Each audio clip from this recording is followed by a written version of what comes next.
Hello everybody, welcome to the sound test room. Today we're going to do a roundup. We're going to do a roundup of modular synths for the iPad. So okay, I'm doing this because this one here, AnalogKit, has just come out and it seems to be very popular in its early days, and you get an absolute ton of stuff included. There's no IAPs or anything like that. It's all included in the actual price of the app. Well, we'll start with this is what we have, sort of thing. Now, there are a couple of exceptions here. I mean, there are others like the Korg IMS-20, which allows you to patch things around modular style, sort of. Sunvox is kind of semi-modular. You can do modular synths in there. Versint's TerraSynth is kind of a semi-modular synth, and Thor from Propellerhead is also is kind of modular. But these are, I've chosen these ones because they're more like your proper kind of like the big analog rack synth modular type things, which allows you to build components. So we'll start with modular from Pulse Code, and this is kind of more familiar. This is kind of your Euro racky type, the Dofa type thing, and you know, you can get some bizarre and crazy stuff going on here, and your options are kind of here for your BPM and your background audio and your tooltips and knob control and MIDI and stuff like that. And over here is where you can add your different racks, and basically it's just simple. If you wanted this VCF voltage control filter, you just basically pick it up and put it in a rack where you want it, and then you wire it from the front. And then also another quite nice thing is the fact that you just double tap on it to make it bigger, and it's very nice, and it looks like, you know, the kind of like sort of very posh modules that you can purchase. So that's modular. Also here you just hit on the things here, and you can select different I mean, these are effects, but it comes with a ton of presets, which is good news, because for people like me who have no clue, and modular scares me, I get frightened. You can do all sorts of cool stuff. Also, I'm pretty sure that all the apps that I'm going to show you are compatible with AudioBus, so that you can do it like that. So modular synthesis is a thing, isn't it? You know, it's much loved. It was very popular in the late 50s and 60s when these machines started to get built. Kind of fell out of popularity, I guess, mid 70s and then all the way through the 80s, because it was just easier to buy a synthesizer and you know, use presets. Now, I like using presets. It's fast and it's quick for me, you know. But I love the idea of I'd love to be able to actually program one of these modular synths. I'd love, you know, and it's all of cables and wires, and there's a very tactile thing, I think. Not so much in it would create awesome sounds, of course they could, but it was the actual physical connectivity with the actual synth that was the thing, and I think is still a thing now, which is because they become more popular again, I guess. A very expensive game though if you want to get into modular synthesis in the real world. Of course, the iPad is great. Let's take a look at Modal Pro. So this one again is you're slightly different here. You can close things out and get things out of the way, and you can see your sort of your routing system here. If we again, this will come with presets. If we just hit on here, we could go through all the different sort of things. Now, of course, with proper modular synths, you know, you don't kind of get memories, you know, you do it all by hand. And again, I think that's, people love that kind of thing, you know. But the iPad is close in because it's tactile. You're touching the screen, you're moving, you know, you're taking connections and you're moving them around, you know, and that's a thing that appeals to people with for modular synthesis. I think is the building. It's the building of the sound. It's listening to it once you've created it. It's a magical thing. But you know, you can choose from different presets here. And you just load in that particular preset, and but it's a lot of work to make your machine go blip. So it's a very kind of involved, it's a certain type of person who gets a lot out of modular synthesis. You know, it's a person who likes to build and create stuff and make stuff that's completely original and not available anywhere else, kind of thing.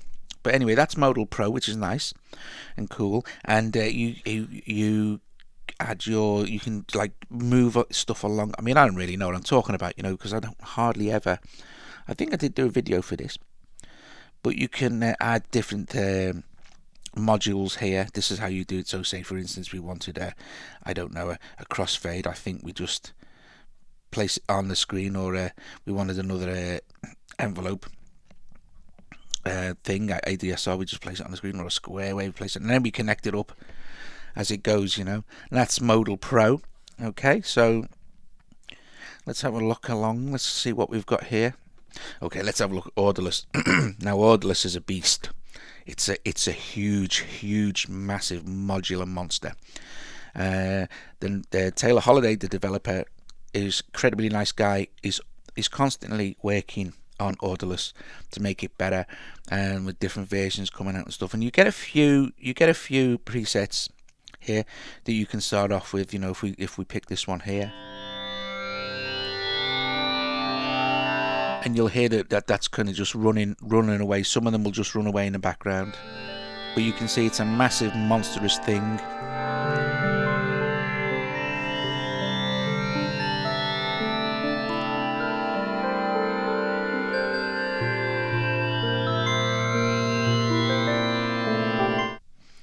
True modular synthesis. Let's see another one here.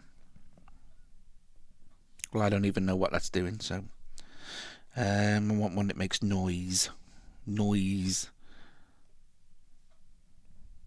we can have the keyboard.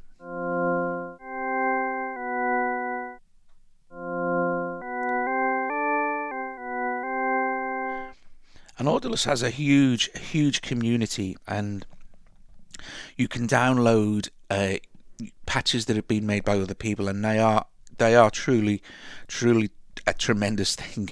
And then there's a lot of them as well. There's a lot, as Jacob would say, a lot. So another one we have here is Zimos Modular. I think I did a demo for this as well.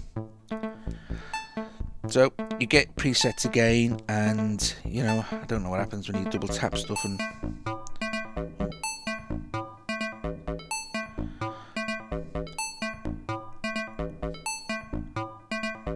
there you go. This is where you add your module. These are all the modules you get there. I mean, you get a ton of stuff with zMors. So there's a lot of options for people who have an iPad and want to get into modular synthesis. And what I have noticed, let me just let's see if we can, let's see, kind of.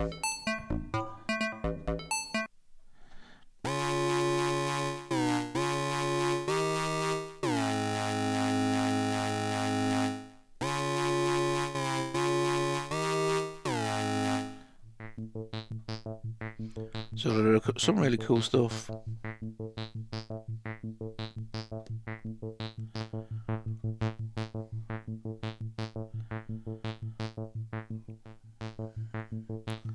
That you can do.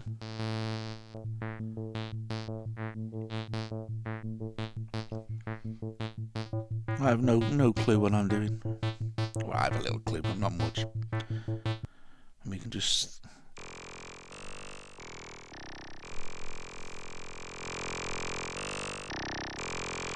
So, like I said, modular synthesis is a kind of it's a love. You've got to love it. You've got to love building stuff. And of course, a lot of people do. Like synthesists love building stuff. It helps with some of them that if you know a bit of math, and there's sort of different equations and stuff that do different things. There's a lot of that in Orderlist. But you shouldn't be put off, because like I said, there's a lot of presets, and once you start to play with the presets, you're kind of going to get an idea. And like I was going to say, what I've noticed with modular synths is that they all kind of work the same way. So one modular synth won't have a completely different set of rules for another. You will start with something an oscillator that generates noise. You will put that into the output. Then you will put envelope generators after the oscillator, so it controls how the attack, the decay, the sustain, release. And then you might want to put an effect after, and then you can route stuff off to do different things. And then you can put modulators in, so you can modulate cut-off frequencies and stuff. And it gets very, very complex very quickly. but it's a love thing, you know. It's a thing that people absolutely adore doing. Now, so last one, and it was the newest one now, is this one, which is AnalogKit by BitCount. Now this is cool. I downloaded that. You join. The best thing to do is join this thing here, because swap meet, and you'll be asked to register and join, and it's cool. And then you can just see there's already, I mean, it's only been out a few days, but there are already quite a few very, very nice things to get you started. And you're not just for sounds, you can make little games and stuff and all sorts of things and stuff like this. So for instance, like this one, for instance, Jampad. Let me just look up. Let me just get back a second. Let me go to Jampad, where it was. I can't see. There it is. So here below it, here we can go preview, and it's very nice. And then we can go edit in our workspace. Sorry about that.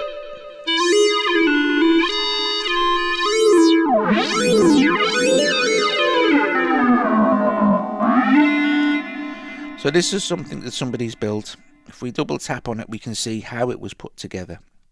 So these are the different modules that we use to put Jampad together. And when you build your own, you can there's a really great tutorial from the developer he's just put out, which shows you how to case all this up and save it as a new project, and then you can use that complete module in another set of modules, and you're pretty unlimited, and you get an absolute ton of stuff. So there's the different things we get here. So you get there's the effects you get. You can see the stuff there, the synths you get. So you got like different modules already made up, and then there's core modules for controls, display modules, general modules here. There's just tons and tons of stuff, and it's all included in the actual I don't know how to get it back to done. No, don't save. And it's there then. If I save that, it's there in my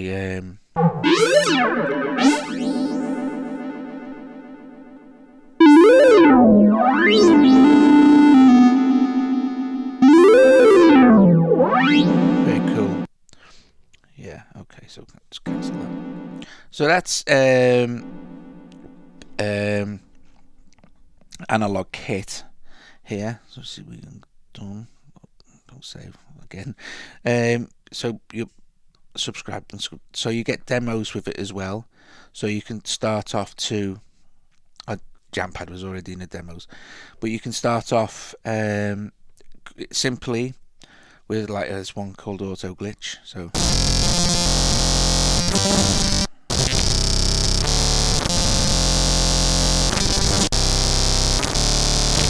And again, you can double tap it and you can see how it was put together, and just close it. That's how you close it. Sorry. So you can double tap the keyboard, and that's how the keyboard was put together. So you can see it's quite involved. But once you start, for instance, to add, like, I don't know if this will work. I shall see. I shall see if I can. Let's see. If I double tap. So I haven't really done anything. With, oh, there we go. Let me just see if I can put an effect in. So if it was like, let's see if there's a delay. There's some other way to do delay. Oh, I'll put reverb in. So, and then I shall double tap that. No. See, I have no clue what I'm doing. Not a clue. So I think I want to go that one in there and the other one in there. Oh, sorry. And that one in and that one out. Hopefully. Oh, there you go. See. I've now added a reverb.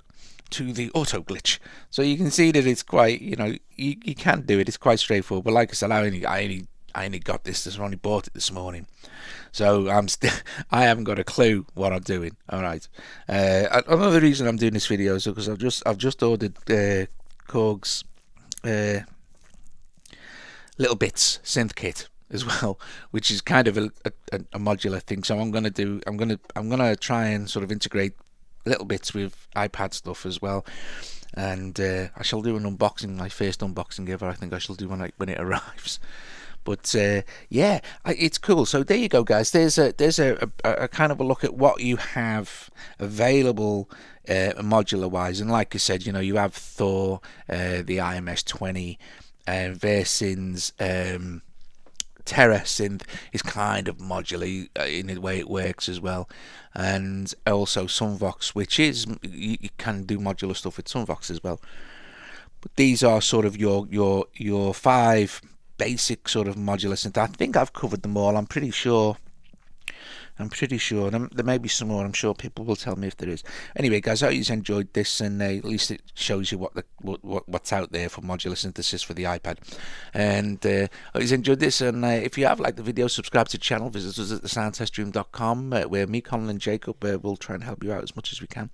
And also, you can take part in competitions we have regularly and stuff like that. All right, guys, I will see you later.